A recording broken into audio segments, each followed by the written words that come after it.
विजयदशमी का त्योहार हर्षोल्लास के साथ मनाया गया, लेकिन इसमें सियासी तड़का उस वक्त लग गया जब पीएम दशहरा मनाने लखनऊ पहुंचे।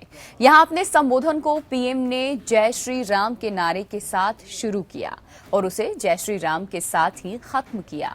पीएम ने कहा कि दुनिया को 9/11 के बाद आतंक समझ में आया। आतंकवाद की कोई सीमा नहीं है, आतंकवाद को मदद करने वालों को बख्शा नहीं जाएगा। आतंकवाद के खिलाफ एक होकर लड़ाई लड़नी पड़ेगी। पीएम ने कहा कि युद्ध कभी कभी अनिवार्य हो जाते हैं, लेकिन हम युद्ध से बुद्ध की यात्रा पर जाने वाले लोग हैं। हम युद्ध और शांति से संतुलन को बनाए रखेंगे और बनाने वाले लोगों में भी शुमार हैं।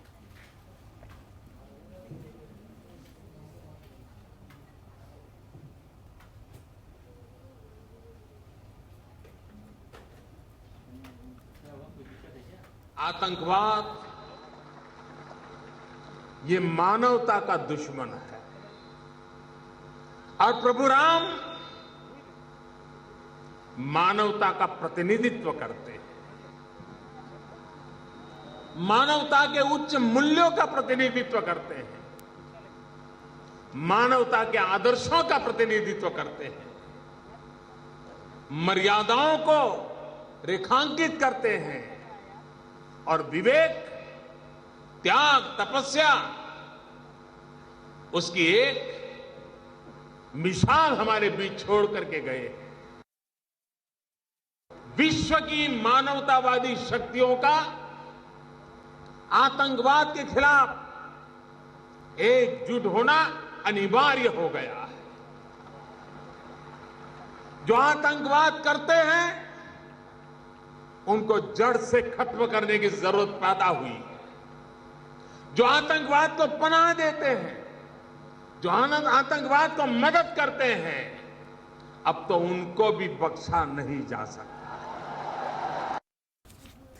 तो प्रधानमंत्री नरेंद्र मोदी ने साफ ये कहा कि आतंकवाद के रावण को अब बख्शा नहीं जाएगा। बीजेपी ने प्रधानमंत्री नरेंद्र मोदी के दशहरे के भाषण की इधर तारीफ की है। ये प्रधानमंत्री जी ने लखनऊ से जो संदेश दिया है विजयादशमी पे, वो बहुत अच्छा है। उन्होंने हर पहलू को छुआ है और जिस तरह देश में आतंकवाद का जिस तरह का खतरा है पूरी दुनिया को, उसकी तरफ भी इशारा किया है। प्रधानमंत्री जी का बेहतरीन भाषण हुआ है। इधर राष्ट्रीय स्वयंसेवक संघ का कहना है कि मोदी के भाषण से विपक्ष कमजोर पड़ रहा है। संघ ने मोदी के भाषण की तारीफ की है।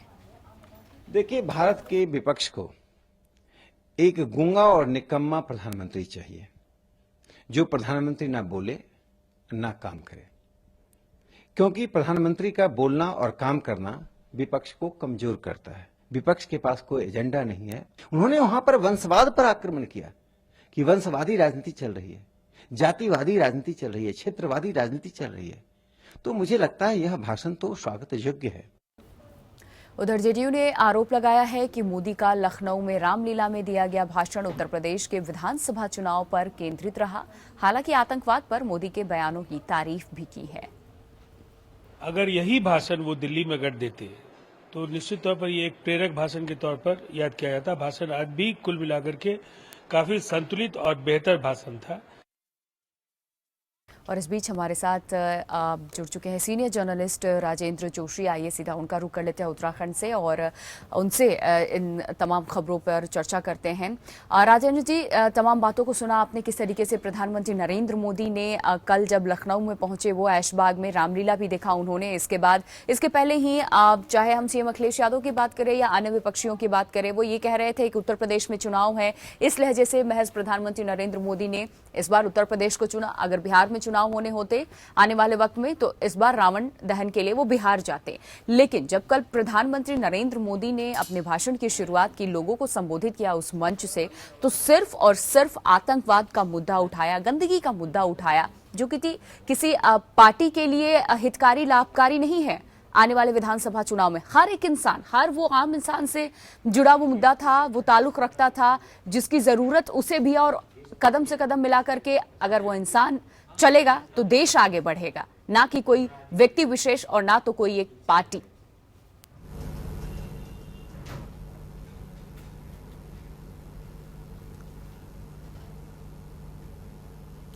देखिए, आतंकवाद का जहां तक मुद्दा है, उत्तराखंड इससे कहीं अछूता नहीं है। हम बात करें कारगिल युद्ध से लेकर के आज तक के, तो उत्तराखंड के सैकड़ों वीर जवानों ने अपनी बलि इस आतंकवाद को में दी है। और उत्तराखंड का गर्व भी है कि यहाँ की माताओं ने वीरों को पैदा किया है, और उन वीरों ने हमारे देश की रक्षा के लिए अपने प्राणों को न्यौछावर किया है। जहां तक राजनीतिक मुद्दे पर इस बात की चर्चा की जाती है कि ये राजनीतिक प्रधानमंत्री का दौरा था, राजनीतिक, अगर बिहार में चुनाव होते तो वो बिहार जाते, ये मैं तो इस बात से इत्तेफाक नहीं रखता हूं।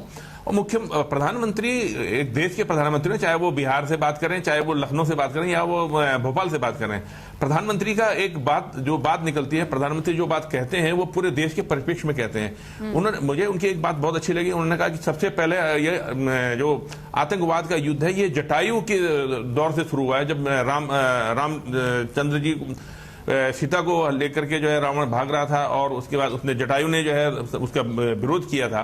तो सबसे पहले आतंकवाद की लड़ाई तो उन्होंने उदाहरण दिया है वो, कि वहां से शुरू हुआ है। और हमारे देश का दुर्भाग्य कहेंगे कि हमारा देश जो है पिछले कई सालों से आतंकवाद की लड़ाई लड़ रहा है, लेकिन जो हमारे देश के जो वीर हैं, उन्होंने उसका लगातार जो है उनका विरोध भी किया है, और उसको आतंकियों को जो है परास्त करने का काम भी किया है। मैं तो राजनीतिक लोगों से कहता हूं कि राजनीतिक परिप्रेक्ष्य में इसको देखना नहीं चाहिए। और अभी बीच में जो कुछ दिनों पहले एक और बयान जो आया था कि साहब इनका जो है, हमें जो है जो सर्जिकल स्ट्राइक हुआ है उसका लोगों को जो है जब वो देना चाहिए, सबूत देने चाहिए, ये सब बातें जो है, इस तरह की बातें नहीं होनी चाहिए। ये राजनीतिक बातें आप लोगों को करनी है, अलग करिए, लेकिन ये देश के सुरक्षा के साथ इस तरह की बातें नहीं होनी चाहिए। देश की सुरक्षा के साथ इस तरह का खिलवाड़ नहीं किया जाना चाहिए, और राजनीतिक लोगों को राजनीति की बातें अलग करनी चाहिए, और देश की सुरक्षा को अलग हर मंच को राजनीति से जोड़कर देखना कहां तक सही है। ठीक है, अगर आप विपक्ष में हैं, अगर आप अपने ऑपोजिशन में बैठे पार्टियों पर निशाना साध रहे हैं, किसी व्यक्ति विशेष को निशाना साध रहे हैं जो उस पार्टी से ताल्लुक रखता है, लेकिन हर एक मंच को आप राजनीतिक रंग में कैसे रंग सकते हैं? मैं वही कह रहा हूं कि हर मंच को राजनीतिक मंच नहीं बनाया जाना चाहिए। देश की सुरक्षा का मुद्दा हमारे लिए सबसे पहले है, और राजनीतिक मंच दूसरा या तीसरा, मैं तो तीसरे पायदान पे मानता हूं, क्योंकि सबसे पहले देश की सुरक्षा का मामला हमारे देश की अस्मिता से जुड़ा हुआ है, हमारे सम्मान से जुड़ा हुआ है देश की सुरक्षा का मामला। और देश की सुरक्षा को लेकर के हम जो है कहीं भी किसी भी मुद्दे पर कहीं भी किसी से कोई समझौता नहीं करना चाहिए। राजनीतिक के लोग हैं, उनको अपनी राजनीति करनी है, ठीक है, आप लोग अपनी राजनीति करिए, लेकिन किसी और जगह जाकर के ये देश की सुरक्षा के साथ किसी भी तरह का खिलवाड़ नहीं होना चाहिए। हाँ, प्रधानमंत्री की जहां तक बात है, प्रधानमंत्री, देश का प्रधानमंत्री, चाहे इससे पहले कांग्रेस के प्रधानमंत्री थे, उससे पहले और भी जो है दलों के प्रधानमंत्री रहे हैं, सवाल उसका नहीं है। उन्होंने प्रधानमंत्री को राजनीतिक उस पर तराजू पे नाप के तोल करके नहीं देखना चाहिए उन्होंने क्या बोला है। हाँ, उन्होंने क्या बोला है देश की सुरक्षा को लेकर के, देश की बात को लेकर के, उस पर गौर करना चाहिए, और देशवासियों को इस समय, कम से कम इस समय तो एकजुट हो जाना चाहिए राजनीति से को किनारे करके। बिल्कुल, तो बीजेपी के मंत्री के तौर पर वो वहां नहीं गए थे, एक देश के प्रधानमंत्री थे और देश को वहां पर रिप्रेजेंट कर रहे थे, देश का प्रधानमंत्री खड़ा था वहां पर। एक और बात इन्होंने जो सामने रखी है, उन्होंने साफ स्पष्ट किया है कि जिस तरीके के हालात बन रहे हैं, और कभी कभी परिस्थितियों के हिसाब से युद्ध के लिए भी तैयार होना चाहिए, कड़ा संदेश देने की कोशिश की है। और बीते दिनों हम प्रधानमंत्री के रुख मिजाज की अगर हम बात करें, तो हर बार प्रधानमंत्री हो या गृह मंत्री हो या रक्षा मंत्री हो, तीनों एक ही जुबान में बोलते नजर आते हैं, एक ही सुर से बोलते नजर आते हैं कि युद्ध जैसे हालात बन रहे हैं और हर परिस्थिति से निपटने के लिए हम तैयार हैं। यानी कि कड़ा संदेश दिया है पड़ोसी मुल्क को। प्रिया जी, मैं बहुत साफ बात भी और बहुत जरूरी भी है। हम लोग पिछले आजादी के बाद से, जब से देश का विभाजन हुआ, तब से अब तक जो है पाकिस्तान के 1965 से लेकर के मैं देखा जाए तो जब हम लोगों का पार्टीशन हुआ था भारत और पाकिस्तान का, उसके बाद से जो है उसके बाद से लेकर के अब तक, और 1965 के बाद से तो अब तक तो बहुत ज्यादा ही हम लोग हैं इस बारे में हमको सोचना पड़ेगा। और इस एक बार देश का जनमानस भी जो है इस बार जो है इन मुद्दों, जो समस्याएं पाकिस्तान द्वारा हमारे सामने खड़ी की गई हैं, लगातार जो है इन्फिल्ट्रेशन और अन्य जो आतंकवादी गतिविधियां पहले भी हिंदुस्तान देश के साथ हो रही हैं, मुद्दों को उठाता था, आतंकवाद को लेकर के सामने आता था, लेकिन जो रुख अख्तियार इस वक्त प्रधानमंत्री नरेंद्र मोदी ने कर रखा है कि अब बहुत हो गया, अब आतंकवाद को भारत बर्दाश्त नहीं करेगा। उससे स्पष्ट होता है कि अगर पाकिस्तान ने फिर नापाक हरकत करनी चाहिए तो भारत भी युद्ध के मूड में है। वो हर चीज के लिए, हर परिस्थिति से निपटने के लिए तैयार है। राजेंद्र जी, आप बने रहे हमारे साथ। इधर शिवसेना अध्यक्ष उद्धव ठाकरे ने सहयोगी पार्टी भाजपा को गठबंधन तोड़ने की धमकी दी है। मंगलवार को मुंबई के शिवाजी पार्क में शिवसेना की परंपरागत दशहरा रैली को संबोधित करते हुए उद्धव ठाकरे ने कहा कि बीजेपी अगर गठबंधन तोड़ेगी तो शिवसेना भी सर्जिकल स्ट्राइक कर दिखाएगी। उद्धव ठाकरे ने कहा है कि बीजेपी का कोई नेता गठबंधन तोड़कर अकेले चुनाव लड़ने की बात करता है। विधानसभा चुनाव के समय में धोखे में रह गया था। शिवसेना को उम्मीद नहीं थी कि 25 साल की दोस्ती एक झटके में टूट जाएगी, लेकिन अब हिम्मत हो तो बीजेपी गठबंधन तोड़कर दिखाए। उद्धव ने कांग्रेस उपाध्यक्ष राहुल गांधी के खून की दलाली वाले बयान पर भी हमला बोला। उद्धव ने कहा कि क्या राहुल गांधी ने दलाली शब्द बोफोर्स तोप सौदे की दलाली से सीखा है?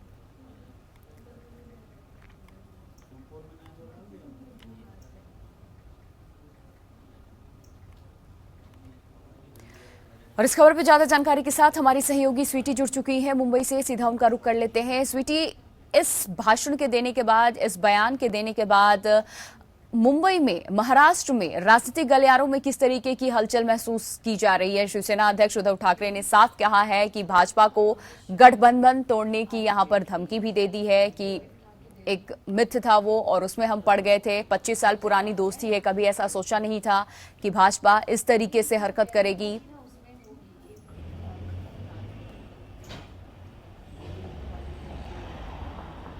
जी बिल्कुल, ऐसी धमकियां तो पहले भी दी जा चुकी है कि शिवसेना की तरफ से बीजेपी को कि वो गठबंधन तोड़ देगी, लेकिन फिलहाल अभी तक उनकी तरफ से कोई पहल नहीं की गई है। लेकिन कल जो शिवतीर्थ पर शिवसैनिक उद्धव ठाकरे ने जो है बयान दिया है कि वो बीजेपी के साथ गठबंधन तोड़ दे और उनके जो भी विधायक है या फिर जो नेतागण है वो उसकी हिम्मत करे, तो ऐसे में खुला संकेत दिया गया है। आने वाले महानगर चुनाव को लेकर जो है ये बयानबाजी की जा रही है, क्योंकि मुंबई में जो है धीरे धीरे वो राजनीतिक चुनाव का जो माहौल है वो बनता दिखाई पड़ रहा है।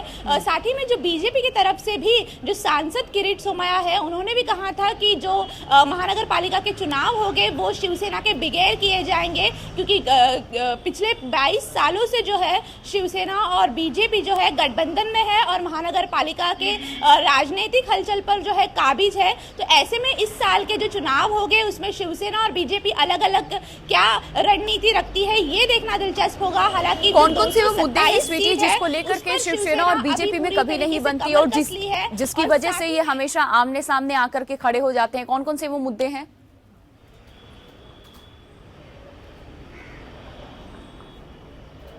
जी बिल्कुल, मुंबई की अगर बात करें तो महानगर पालिका के जितने जो भी चुनाव हुए थे, जो मुंबईकरों की समस्या है उस पर दोनों पार्टियों के भेदभाव है। साथ ही में जो विदर्भ का मुद्दा है कि अलग विदर्भ चाहिए, बीजेपी जहां पर विदर्भ को साथ दे रही है, वहीं जो है शिवसेना उसका विरोध कर रही है। तो काफी दोनों में असमंजस है। दोनों के जो विचारधारा है वो कहीं ना कहीं उस किसी मुद्दे पर अलग है। तो ऐसे में अभी आने वाले आगामी चुनाव में महानगर पालिका जो अन्य राज्यों के मुकाबले काफी शक्तिशाली है आर्थिक रूप में, ऐसे में शिवसेना और बीजेपी में जो मनमुटाव दिखाई दे रहा है वो जो आने वाले आगामी चुनाव है उसमें भी दिखाई पड़ेगा। बिल्कुल ठीक है।